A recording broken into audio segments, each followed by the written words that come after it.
ખંભાત સહિતના તાલુકાઓમાં કમોસમી વરસાદ વરસતા ખેડૂતો પર ડબલ આફત તૂટી પડી છે।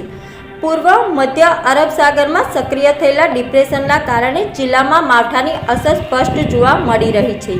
ખંભાત, મીટલી, ગોલાણા, રોહિણી, પાદણ, ઉંદેલ અને નગરા પેટલાદ, આણંદ સહિતના ભાલ અને ચરોતર પંથકમાં તૈયાર પાકને ભારે નુકસાન થયું છે।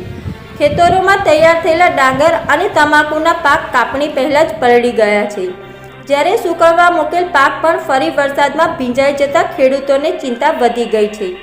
રવિ પાકોની ગુણવત્તા ઘટી રહી છે અને રોગચાળો ફેલાય તેવી શક્યતા પણ જણાઈ રહી છે।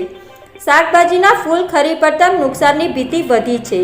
હવામાન વિભાગે આણંદ અને ખેડા જિલ્લાને યલો એલર્ટ જાહેર કર્યું છે અને આગામી દિવસોમાં પણ માવઠાની સંભાવના વ્યક્ત કરી છે।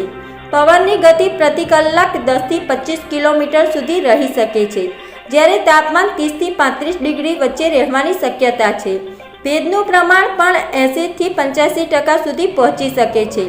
ભાલ અને ચરોતર પંથકના ખેડૂતો હાલ ચિંતિત છે અને સરકાર દ્વારા વહેલી તકે પાક નુકસાનની સહાય જાહેર કરવામાં આવે તેવી માંગ ઉઠી રહી છે।